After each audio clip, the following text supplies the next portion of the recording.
Assalamualaikum warahmatullahi wabarakatuh. Bismillahirrahmanirrahim. Alhamdulillahi rabbil alamin. Wassalatu wassalamu ala asyrafil anbiya'i wal mursalin nabina Muhammadin wa ala alihi wa sahbihi ajma'in. Allahumma alimna ma yanfa'una wanfa'na bima 'allamtana. Allahumma faqihna fid din wa 'allimna at-ta'wil wa zidna 'ilman ya rabbal alamin. Rabbi syrah li sadri wa yassir li amri wahlul 'uqdatam min lisani yafqahu qawli. Subhanaka la ilma lana illa ma 'allamtana innaka antal alimul hakim wa la hawla wa la quwwata illa billah. Alhamdulillah, syukur kita kepada Allah SWT dengan limpah rahmatnya. Malam ni kita sambung lagi surah Saba, surah yang ke-34, ayat yang ke-40. A'udzu billahi minasyaitonir rajim. Wa yawma yahsyuruhum jami'an thumma yaqulu lil malaikati ahaula'i iyyakum kanu ya'budun. Qalu subhanaka anta waliyyuna min dunihim bal kanu ya'budunal jinna aktsaruhum bihim mu'minun. فاليوم لا يملك بعضكم لبعض نفعا ولا ضرا ونقول للذين ظلموا ذوقوا عذاب النار التي كنتم بها تكذبون. Dan ingatlah pada hari ketika Allah mengumpulkan mereka semua. Kemudian Allah Ta'ala berfirman kepada malaikat, adakah mereka ini yang menyembah kamu dahulu? Jadi ayat, bahagian ayat ni daripada ayat 40 sehinggalah kepada ayat 45, Allah SWT memberi peringatan kepada golongan mutrafin itu.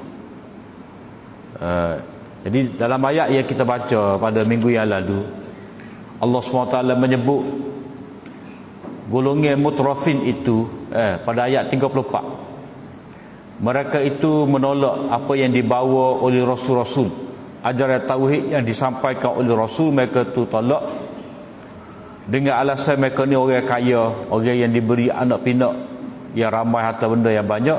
Jadi mereka rasa tidak berhajat kepada agama tauhid. Kerana apa?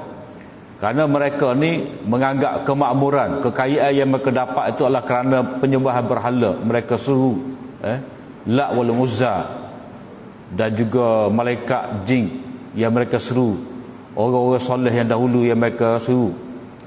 Jadi perbuatan mereka ni kufur dan syirik pada Allah Ta'ala ni dituruti oleh golongan mustadafin.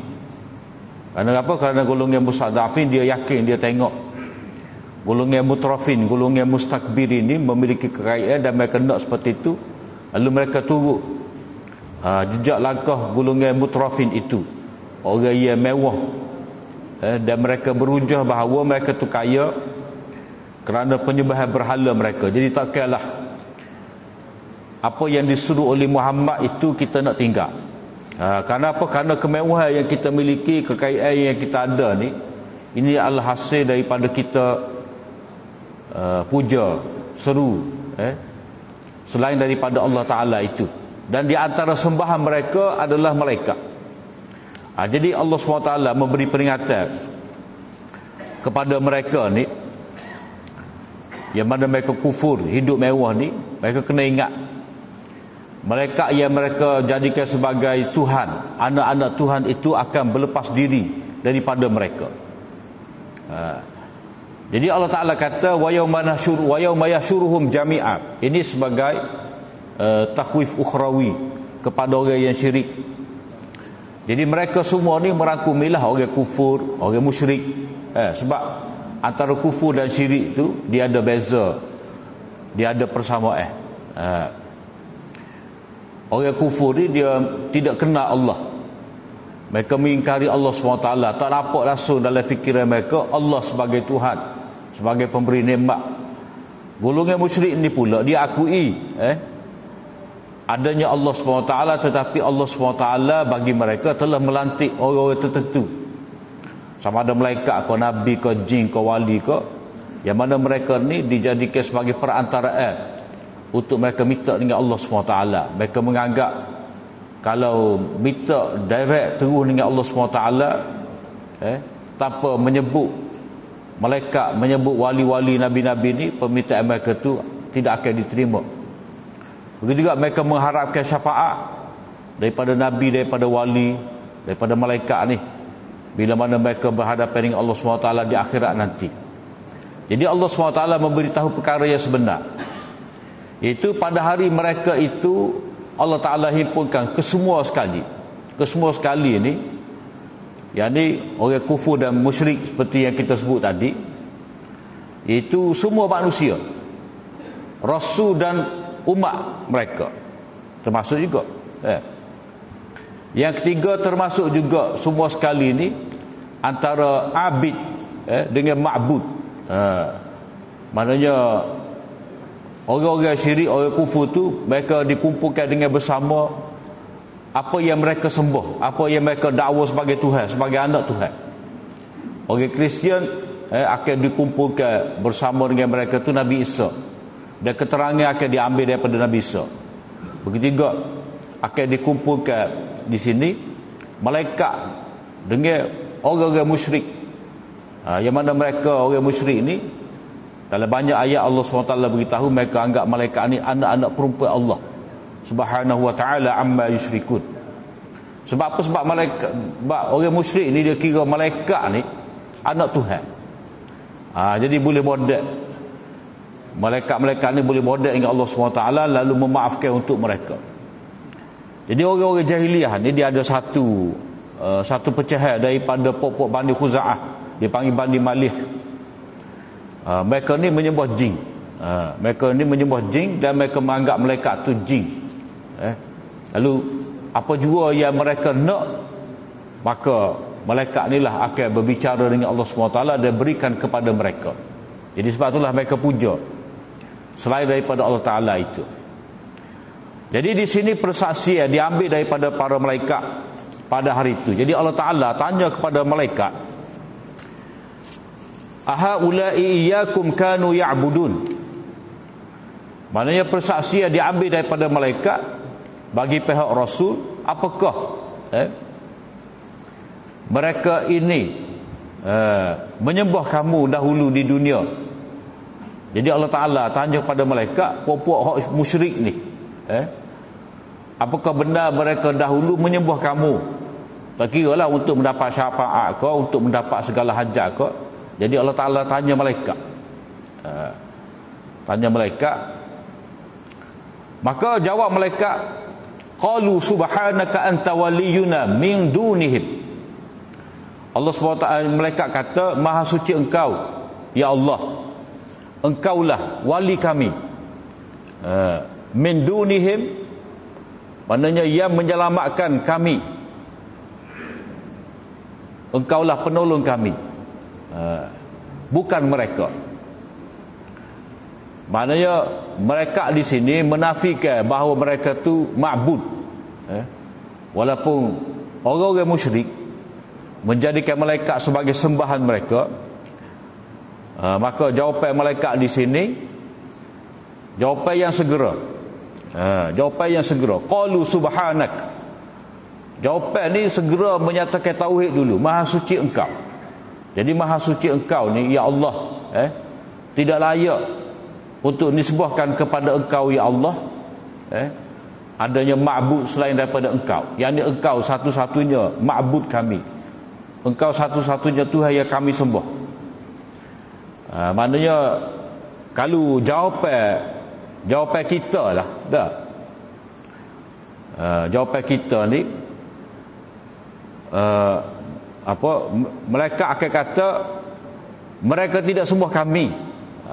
Dah, mereka tidak sembah kami, mereka sembah jin. Ataupun kami ni tidak layak disembah, kerana kami bukan malaikat. Tapi jawapan tidak lagu tu. Jawapan ni dengan segera memberitahu subhanak, terus jawab nafi syirik lagi. Sebab ucapan kita sebut subhanallah ni, subhanallah, dia ada turutan tu, subhanallah, alhamdulillah, Allahu akbar. Walaupun dari segi zikir kita nak dahulukan mana pun boleh, tetapi dari segi selalu diamalkan oleh Nabi sallallahu alaihi wasallam sebagai wirid dia tu, dia bermula dengan subhanallah, alhamdulillah, Allahu akbar. Jadi subhanallah ni maknanya menafikan daripada Allah SWT apa-apa yang tidak layak. Maknanya sebelum malaikat jawab sebagai pembelaan ataupun penafian bahawa mereka ni tidak layak disembah, terlebih dahulu malaikat jawab subhanak, maha suci engkau. Mana cara ahli tauhid, malaikat lah contoh pada kita sebagai ahli tauhid. Malaikat menafikan daripada Allah Ta'ala ni barang apa yang tidak layak bagi Allah SWT. Subhanak, maha suci engkau. Maknanya apa jua benda yang cemar, benda yang kotor, benda yang bersifat makhluk, benda yang sifat lemah, tidak layak bagi engkau ya Allah. Sebab tauhid yang murni ni hanya mengesakan Allah. Jadi subhanak, maha suci engkau ya Allah daripada apa yang mereka sifatkan itu, tanggapan mereka. Jadi jawapan daripada malaikat ni menyatakan bahawa malaikat ni tak suka kepada apa jua bentuk syirik. Maka sebab itulah malaikat dengan segera jawab subhanak. Yang kedua, dalam ayat ni Allah SWT beritahu bahawa ini adalah tuduhan jahat golongan musyrikin terhadap malaikat. Sebab malaikat disembah oleh pokok musyrik. Pokok musyrik ini sembah malaikat kerana mereka menganggap malaikat ni anak Allah. Jadi biasanya ya disembah tu dia akan perintah orang sembah dia. Jadi ini adalah tuduhan yang jahat kerana ia boleh memerintahkan seseorang itu sujud pada dia, sembah dia atau minta daripada dia adalah Allah. Allah sebagai Tuhan yang Maha Esa, dialah yang berhak untuk orang lain sembah dia. Kerana dia adalah Khaliq, kerana dia adalah Razak. Jadi tuduhan musyrikin ni bahawa malaikat-malaikat ni anak perempuan Allah yang layak disembah, itu adalah tuduhan jahat orang musyrik terhadap malaikat, seolah-olah malaikat inilah yang mengarahkan mereka supaya mereka sujud sembah minta daripada malaikat. Jadi itu adalah perbuatan jahat golongan musyrik. Maka dengan sebab itulah malaikat ni dia berlepas diri daripada tuduhan jahat tadi. Balkanu ya'budunal jin.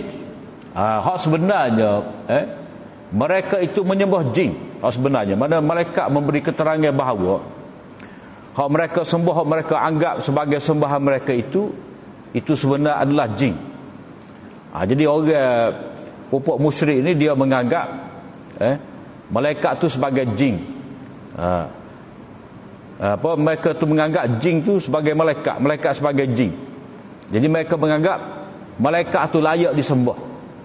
Aktsaruhum bihim mu'minun. Kebanyakan mereka itu menyembah jin kerana mereka percaya kepada jin. Jadi dalam tradisi pupuk musyrik ni, yang mana mereka sangat bergantung kepada benda gaib. Orang musyrik ni dia sangat bergantung pada benda gaib, benda gaib masa akan datang,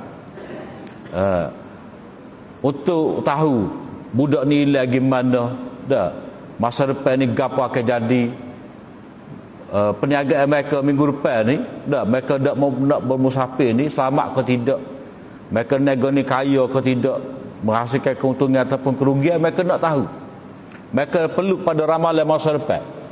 Maka sebab itulah dalam kerajaan seperti kerajaan Firaun, dalam tradisi orang-orang jahiliah dulu, dia mesti ada tukar tenung, tukar tilik, dan mesti ada bomoh-bomoh kahin. Kahin ni mana tukar tenung, tukar tilik, dan juga dengan mana bomoh. Jadi manusia ni, orang-orang musyrik ni, dia nak tahu masa depan, sedangkan masa depan tu benda gaib. hanya Allah Ta'ala sahaja tahu, tapi mereka nak tahu juga. Maka pada ketika itulah jin ni mari memberitahu kepada mereka bahawa akan berlaku sekian-sekian. Dengan pembohongan mereka. Jin ni seperti mana kita baca dalam surah jin, dan juga dalam surah Hijr dan lain-lain. Jin ni dia curi berita daripada langit. Ketika Allah Ta'ala mewahyukan sesuatu, jin ni dia berkeliaran di langit, dan untuk usir mereka tu Allah Ta'ala rejam mereka dengan apa, Shihabim Mubin. Jadi jin dia curi berita daripada langit, dia beritahu kepada tukar tenung, tukar tilik. Tukar tenung, tukar tilik ni memberitahu pula kepada pelanggan-pelanggan mereka yang percaya kepada mereka. Maka mereka dapat tahulah. Mereka boleh buat keputusan bahawa anak mereka hilang duduk sini. Perniagaan mereka nanti akan kaya. Mereka percaya. Perniagaan mereka ni akan menyebabkan kerugian, jadi mereka berhenti. Jadi mereka ni bergantung kepada pemberitahuan daripada pihak kahin, tukar tenung, tukar tilik. Dan tukar tenung, tukar tilik ni dia bergantung kepada jin. Jin lah yang memberitahu kepada mereka. Jadi kalau berita jin tu betul, jadi mereka akan berterima kasih. Mereka akan buat korban untuk jin, untuk patung-patung ni. Mereka buat rupa jin tu, malaikat ke, dalam bentuk patung-patung. Bila mereka berterima kasih, segala hajat mereka dapat, maka mereka akan persembahkan korban. Kalau mereka nak sesuatu supaya makbul doa mereka, maka mereka pun bernazar. Mereka persembahkan dulu nazar mereka kepada jin. Maka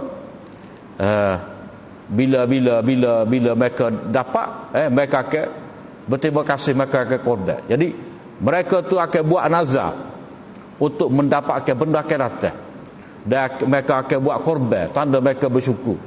Jadi itu orang jahiliah dahulu sangat memerlukan kepada jin. Mereka percaya pada jin, kerana jin inilah ia akan memberitahu kepada mereka ramalan masa depan untuk mereka. Sebab mereka nak nego, mereka nak berkahwin, mereka nak buat sesuatu benda yang penting. Jadi mereka perlu kepada ramalan masa depan, nak tilik.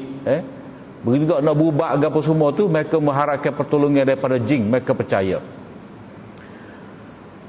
Jadi malaikat berlepas diri daripada kesyirikan mereka ni. Mereka kata anta waliyuna, ya Allah engkaulah ya Allah Tuhan, Tuhan pelindung kami. Mana malaikat pun, walaupun dia memiliki kekuatan, mereka tetap mengaku bahawa mereka itu adalah hamba-hamba Allah. Hal ni seperti mana Allah Ta'ala sebut dalam surah Al-Anbiya. Jadi kalau kita tengok dalam surah Al-Anbiya ni,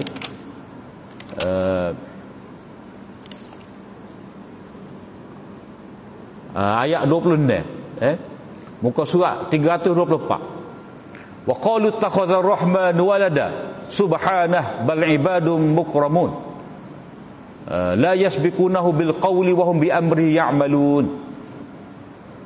Mereka itu menjadikan bagi Allah Ar-Rahman itu ada anak. Jadi hal ni dia surah-surah Mekah. Surah Mekah. Surah Mekah ni kalau kata Tuhan ni ambil anak, itu biasanya melibatkan puak-puak Nabi Isa, yang mendakwa Nabi Isa tu anak Tuhan. Dan kita jangan lupa juga bahawa di sini tidak dimaksudkan dengan Nabi Isa, iaitu malaikat. Sebab apa? Allah Ta'ala kata subhanah, maha suci Allah Ta'ala, bal ibadun mukramun, malaikat itu adalah hamba-hamba Allah Ta'ala yang mulia. Jadi malaikat ni dia hamba Allah, dia tetap bergantung kepada Allah Ta'ala.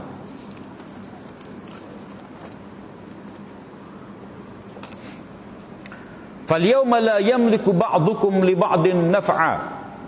Mana akibat daripada perbuatan syirik mereka itu, maka pada hari ini tidak berguna untuk mereka, maknanya malaikat itu tidak dapat menolong mereka untuk menarik manfaat dan juga untuk menolak mudarat. Jadi malaikat tak ada kuasa.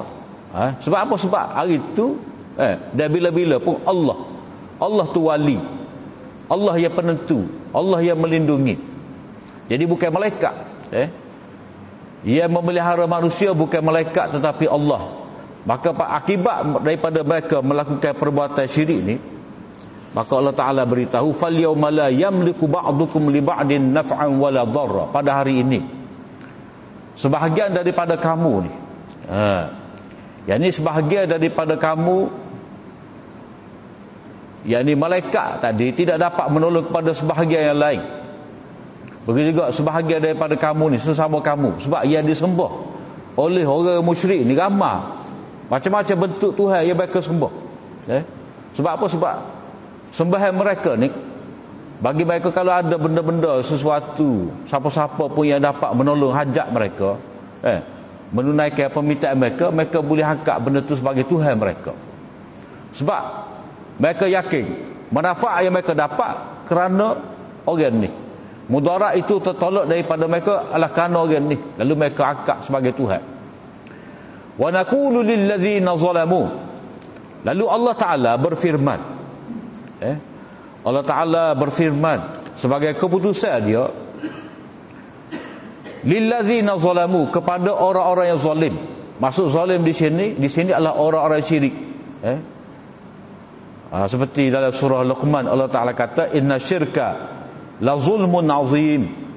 Sesungguhnya syirik itu adalah satu bentuk kezaliman yang besar.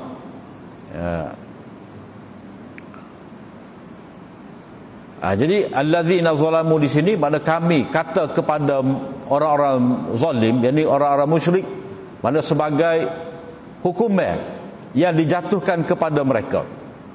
Zuqu azaban nari allati kuntum biha tukadzibun. Rasakanlah azab api neraka yang mana kamu selalu di dunia dahulu mendustakannya, mana kamu tidak percaya.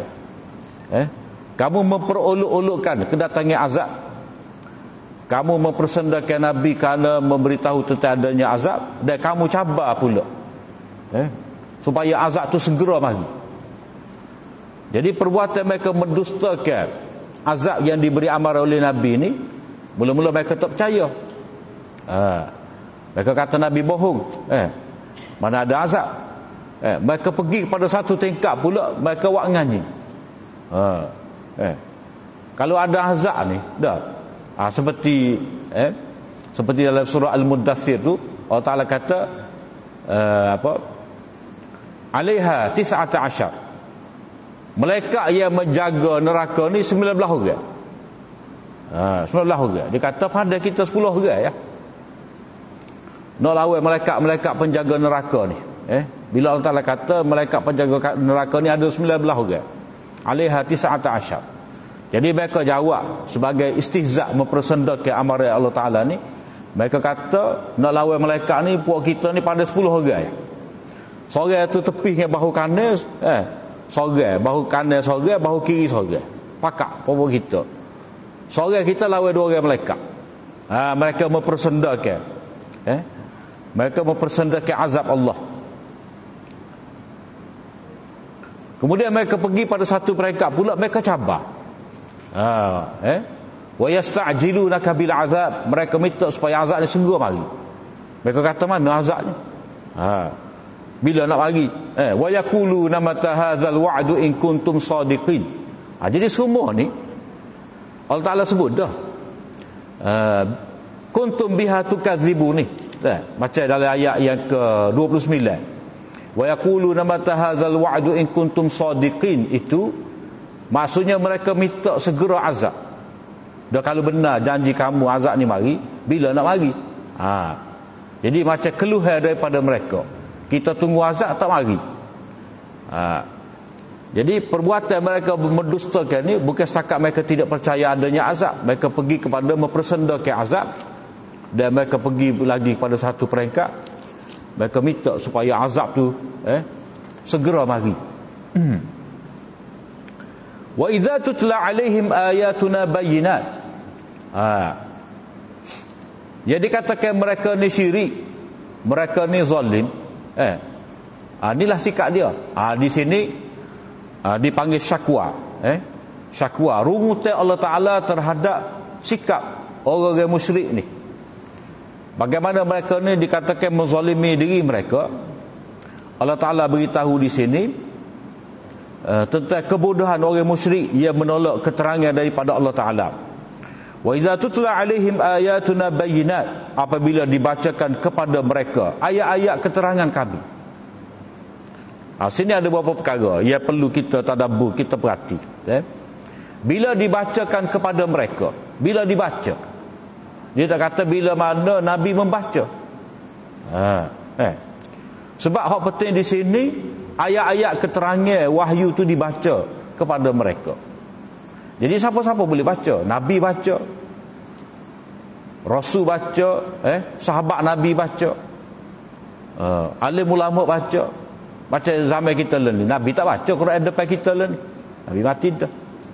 Jadi dia baca Quran kepada kita tu guru kita, sahabat kita, alim ulama kita. Orang berdekatan dengan kita, bapa kita, ayah kita baca, mak kita baca kepada kita. Siapa-siapa baca kepada kita. Jadi yang membaca tu tak kisah siapa dia. Apa penting yang dibaca tu. Sifat dia ayatuna bayyinat, ayat-ayat keterangan. Maknanya ayat-ayat ia mencerahkan hati manusia. Mana bila mana tu wahyu ni, Allah Ta'ala akan menyinari hati manusia dengan wahyu dia, dengan hidayat dia. Dan dengan sebab ayat keterangan ni juga akal manusia tu dapat berfikir, dapat menyuluh akal, dapat menyinari hati dan dapat menyuluh akal fikiran. Manusia boleh memikir dengan betul. Sebab apa? Sebab selama ni manusia mengharapkan pertolongan malaikat, lalu mereka menyembah malaikat. Manusia ni menyembah batu. Mereka anggap pada batu tu, berhala-berhala tu ada ruh. Ia boleh mendengar dan boleh menyampaikan hajat mereka kepada Allah Ta'ala. Jadi itu adalah pemikiran ia khurafat yang karut. Macam mana sesuatu tu dapat memberi manfaat, memberi manfaat, menolak pada mudarat kalau benda tu tidak diizinkan oleh Allah Ta'ala. Apa yang Allah Ta'ala benarkan kepada kita adalah minta dengan dia. Itu arahan daripada Allah Ta'ala, bukan setakat itu diizinkan oleh Allah Ta'ala, tapi memang peraturan Allah, perintah Allah SWT kepada manusia ni supaya manusia sembah, sujud pada Allah Ta'ala, bersyukur pada Allah Ta'ala, minta, sampaikan hajat kepada Allah Ta'ala, berdoa kepada Allah Ta'ala secara direct. Jadi bila mana dibacakan kepada mereka itu ayat-ayat keterangan kami, maka sikap mereka kata, qalu ma hadza illa rajulun yuridu an yasuddakum amma kana ya'budu aba'ukum. Mereka kata kepada orang-orang bawah mereka. Ni menjelaskan keadaan pemimpin ni. Pemimpin hak kita baca sebagai golongan mustakbirin. Hak kita baca daripada ayat 31 sampailah kepada ayat 33 ni, dialog antara golongan mustada'afin dengan mustakbirin ni. Jadi mereka berkata, yakni golongan mustakbirin ni kata kepada golongan mustada'afin, ma hadza illa rajul, tidaklah orang ini melainkan seorang lelaki. Lelaki ni mereka maksudkan Nabi. Jadi pemimpin-pemimpin Quraisy, pemimpin-pemimpin syirik ni akan kata kepada orang lemah, orang dhaif tu, dia kata, mu tahu ke tak siapa dia ni? Orang ni tidak lain dan tidak bukan mereka ni nak menyekat kamu daripada pusaka nenek moyang kamu. Maknanya penyembah berhala ni minta daripada La, Uzza, Manat, berhala Nailah, berhala Isaf dan macam-macam jenis berhala tu, ia ada di merata tepat. Jadi Muhammad ni mari nak sekat kamu. Amma kana ya'budu aba'una, amma kana ya'budu aba'ukum, menyekat kamu daripada sembahan yang disembah oleh tu nenek moyang kamu. Mana bagi golongan mustadafin, bagi golongan mustakbirin ni, untuk mereka mempengaruhi golongan mustadafin, mereka akan guna hujah yang paling kuat sekali bagi mereka, iaitu sentimen, ni tradisi kita, nenek moyang kita. Dah. Kalau kita agak ni tak boleh ni, saka cewa kita. Teri, nora, gapo semua ni, jangan terlalu usik, ni warisan tradisi kita. Kalau kita tak jaga, siapa dia jaga? Kalau orang itu nak sekat, kita kena lawan dia. Jadi pusaka nenek moyang ni, hujah pusaka abaukum ni, ini adalah senjata ampuh sekali, senjata yang paling kuat bagi orang-orang musyrik untuk menyekat orang lain daripada ikut Nabi. Jadi demon ni bunyi kata ni benda peninggalan, benda warisan kita ni, jadi naik semangat. Itu tuduhan jahat mereka kepada Nabi SAW. Sebab perkataan mereka tu, ma hadza illa rajul, ni pengacau kita, mengganggu kita ni. Rajul tu dalam bentuk nakirah tu mana nak pelekeh Nabi. Dia tak Muhammad ni gini tak, mereka tak sebut nama Muhammad tu, mereka sebut rajul. Jadi mereka cuba meracuni pemikiran pengikut-pengikut mereka dengan mengatakan bahawa ini adalah lelaki yang lekeh, yang remeh, mari mengacau kita ni. Itu tuduhan jahat mereka berhubung dengan Nabi SAW. Tuduhan jahat kedua mereka, waqalu ma hadza illa ifkum muftara. Mereka berkata, tidaklah ini, mana tidaklah Al-Quran yang dibacakan oleh Muhammad ni. Sebenarnya Quran yang Muhammad baca ni ifkum muftara. Ini adalah satu rekaat. Ini adalah satu rekaan pembohongan yang direka-reka saja, mana tak ada asas. Yang ni mereka buat satu lagi propaganda berkaitan dengan Quran. Mereka cuba racuni pemikiran orang lain dengan kata Muhammad mahu menyekat, menghalang, menghapuskan tradisi kita. Dan perkara yang kedua, mereka kata Quran yang dibacakan oleh Muhammad ni hanyalah rekaan, pendustaan atas nama Allah, kata mereka.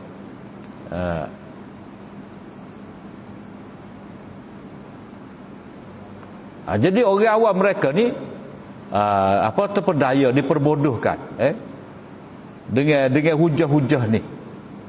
Mereka kata lagi, wa qala allazina kafaru lil haqqi lamma ja'ahum. Ini kesimpulan oleh kerana mereka ni telah tolak tauhid. Kerana mereka pertahankan ma ya'budu abaukum tu, mana mereka degil dengan syirik mereka.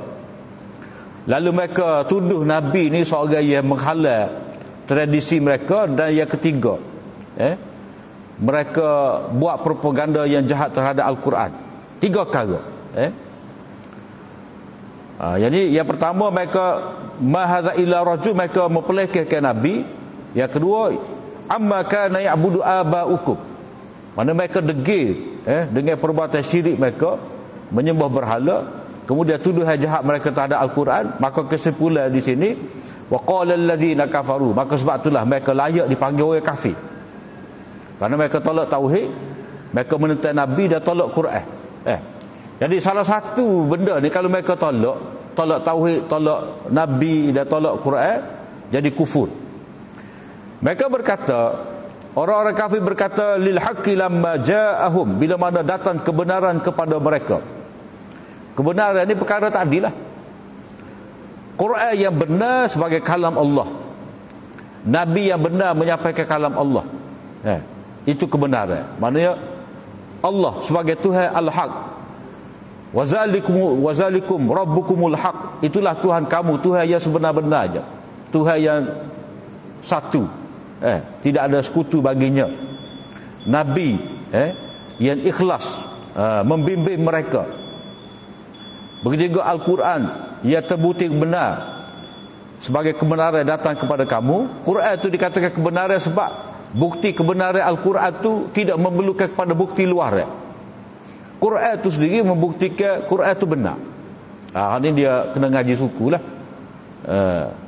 Maknanya kalam Allah, Al-Quran itu sebagai benar daripada kalam Allah. Apa bukti dia? Kita baca Quran itu sendiri. Sebab siapa ni tak ada seorang pun dapat buat seperti Quran. Ahli sastra zaman jahiliah dulu lagi, zaman pokok Mekah dulu tak boleh nak lawan. Padahal sastra mereka tinggi. Siapa lah ni tak ada seorang pun, tak ada satu ada satu pun komiti yang boleh nak tandingi Al-Quran, tak ada. Jadi itu membuktikan Quran itu benar daripada Allah Ta'ala. Jadi tidak lain, tidak bukan mereka kata in hadza illa sihrun mubin, ini adalah sihir yang nyata. Jadi mudah. Oleh kerana mereka tidak dapat lawan Quran, tu mereka kata sihir. Dia sipi tu bomo lagu tu. Bila dia akar kayu dia tak jadi, japi dia tak jadi, dia kata ni sihir ni, dia mau atak. Jadi bila bunyi sihir tu gak, pengerah dia lain dah lah. Ni sihir. Tak boleh dengan akar kayu ni. Akar kayu ke 20 hia, 30 hia. Jadi bila ni bak sihir, nak lawan sihir ni tak boleh dengan akar kayu. Dia letak pengerah lah. Itu pesen untuk bomo. Dia mati dengan kata sihir.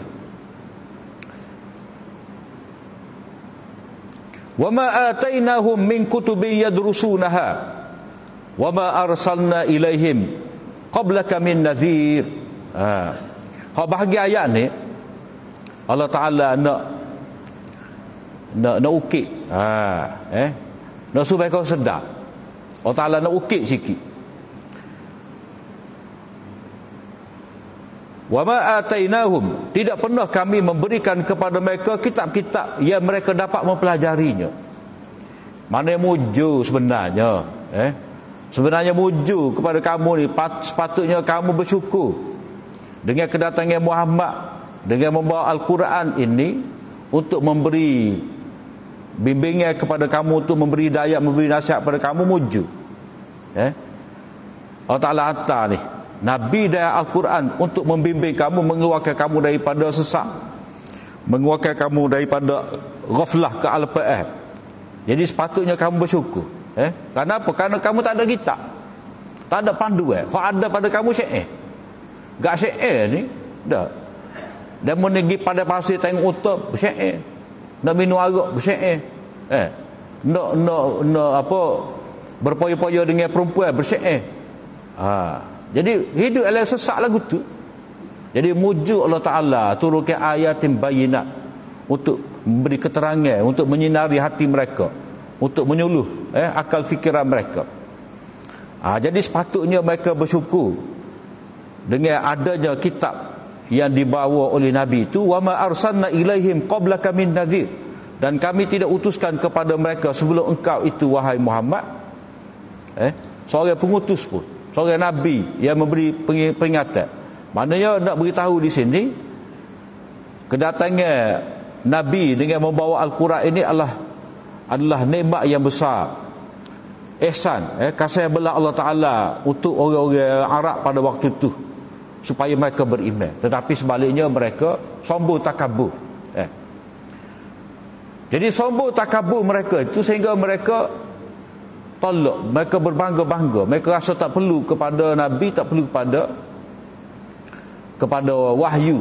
Wa kadzdzabal ladzina min qablihim, sebelum daripada mereka itu sudah sebelum daripada mereka itu ada umat-umat yang telah mendustakan, yakni rasul dan kitab.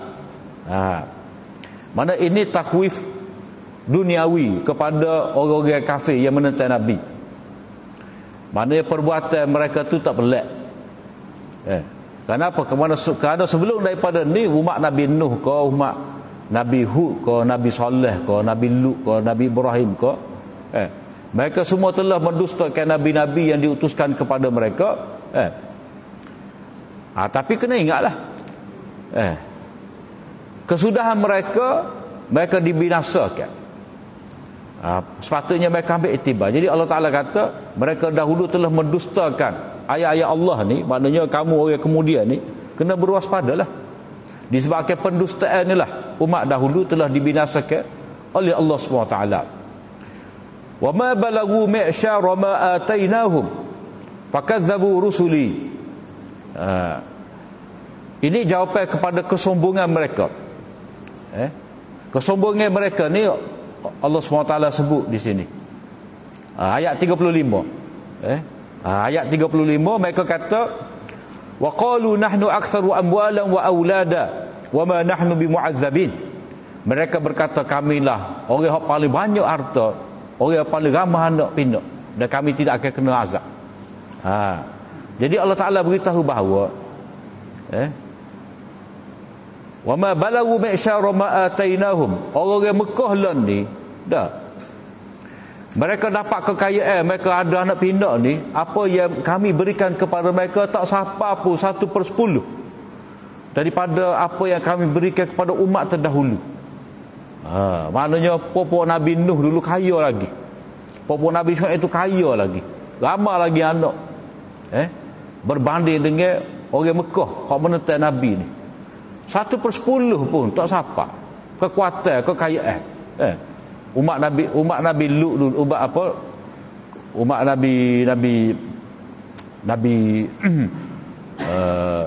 Nabi Soleh dulu tebuk dinding buat rumah. Bukan kata ikat bata dah. Tebuk dinding, pahak bukit, tebuk gunung, pahak bukit untuk jadikan tempat kediaman.